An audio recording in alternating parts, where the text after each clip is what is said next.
नमस्कार, मैं हूं नंदिता कुदेशिया और आप देख रहे हैं डीएनपी इंडिया। उत्तराखंड में विधानसभा चुनाव होने में कुछ ही महीनों का वक्त बचा है, लेकिन वहां पर सत्तारूढ़ पार्टी की मुश्किलें कम होने का नाम नहीं ले रही हैं। पिछले 6 महीने में 2 बार मुख्यमंत्री बदले जाने के बाद भी देवभूमि में बीजेपी के लिए संकट के बादल अब भी मंडरा रहे हैं। राज्य के परिवहन मंत्री यशपाल आर्य ने भगवा दल छोड़कर अपने विधायक बेटे संजीव आर्य के साथ कांग्रेस ज्वाइन कर ली है। यशपाल आर्य ने अपने बेटे के साथ कांग्रेस के वरिष्ठ नेता हरीश रावत, केसी वेणुगोपाल और रणदीप सुरजेवाला की मौजूदगी में दिल्ली में कांग्रेस में शामिल होने का ऐलान किया। इससे पहले उन्होंने कांग्रेस के पूर्व अध्यक्ष राहुल गांधी के साथ उनके आवास पर मुलाकात भी की। यशपाल आर्य 2007 से 2014 तक कांग्रेस की उत्तराखंड इकाई के अध्यक्ष थे और रावत के नेतृत्व वाली पूर्ववर्ती सरकार में मंत्री और विधानसभा के पूर्व अध्यक्ष भी रह चुके हैं। वह उत्तराखंड में विधानसभा चुनाव से पहले 2017 में भाजपा में शामिल हो गए थे।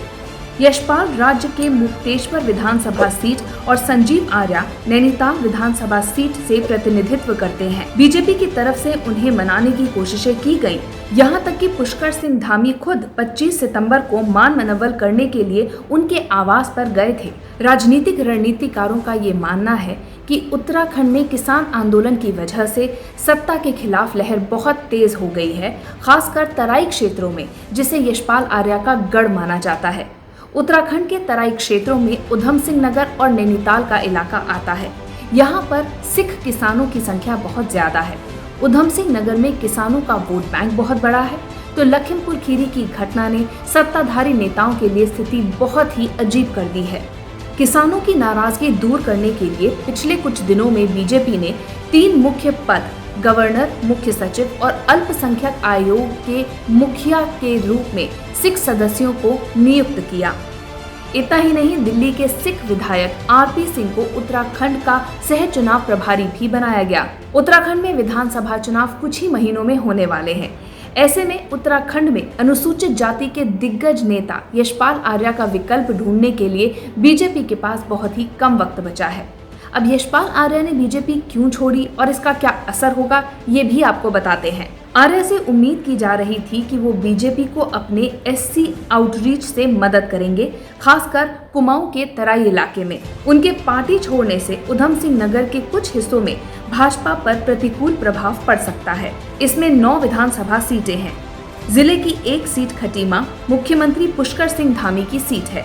भाजपा नेताओं के एक वर्ग का मानना है कि आर्य कांग्रेस में लौट आए, क्योंकि उनकी बाजपुर सीट जिले में किसानों के आंदोलन का केंद्र है और वह भाजपा उम्मीदवार के रूप में वहां हार जाते। आर्य को पड़ोसी नैनीताल जिले में भी लोकप्रियता हासिल है। उनके बेटे संजीव आर्य विधानसभा में नैनीताल का प्रतिनिधित्व करते हैं। उत्तराखंड की राजनीति में यशपाल आर्य न सिर्फ एक बड़ा दलित चेहरा है, बल्कि वो तराई क्षेत्र में आधा दर्जन से ज्यादा सीटों पर प्रभाव भी रखते हैं। वहीं दूसरी तरफ ये भी कहा जा रहा है कि यशपाल आर्य को अपने पाले में लेकर कांग्रेस उत्तराखंड में पंजाब जैसा फॉर्मूला ही अप्लाई करना चाहती है।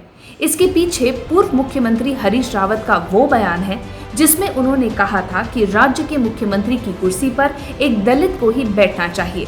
आर्य की मदद से कांग्रेस न सिर्फ देवभूमि बल्कि उत्तर प्रदेश के दलित वोट बैंक में भी सेंध लगा सकती है। राजनीतिक विश्लेषकों का कहना है कि यशपाल आर्य की घर वापसी से जहां कांग्रेस को संजीवनी मिल गई है, वहीं ये बीजेपी के लिए एक बड़ा नुकसान साबित हो सकता है। सवाल उठ रहे हैं कि क्या पुष्कर सिंह धामी से अब ये पहाड़ी राज्य संभल नहीं रहा। अब यहाँ सिर्फ ये कहकर नहीं बचा जा सकता कि यशपाल आर्य तो कांग्रेसी थे और वापस कांग्रेस में ही चले गए हैं। यशपाल आर्य के कांग्रेस में वापस जाने से कई सवाल खड़े हो रहे हैं।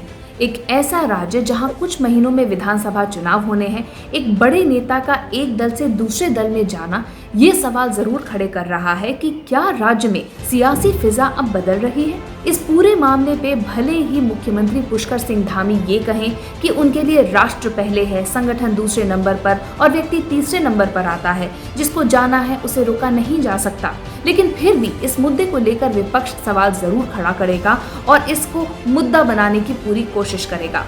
और बीजेपी के लिए ये मुद्दा सिर्फ उत्तराखंड तक ही सीमित नहीं है।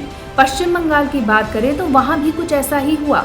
विधानसभा चुनाव से पहले बड़ी संख्या में दूसरी पार्टी के नेता पार्टी छोड़कर बीजेपी में शामिल हो गए। इसमें टीएमसी से आए नेताओं की संख्या ज्यादा थी, लेकिन बंगाल में चुनाव हार जाने के बाद ये तमाम नेता वापस अपनी पार्टी में लौट गए। ये बीजेपी के लिए बहुत चिंता की बात है, क्योंकि बीजेपी को एक कैडर आधारित पार्टी माना जाता है और इस तरह से नेताओं का पार्टी छोड़कर दूसरे दल में जाना सवाल जरूर खड़े करेगा। हमारी इस रिपोर्ट के बारे में आपकी क्या राय है, कमेंट सेक्शन में जरूर लिखिएगा। साथ ही अब तक अगर आपने हमारा चैनल सब्सक्राइब नहीं किया तो जल्द ही इसे सब्सक्राइब, लाइक और शेयर कीजिए। नमस्कार।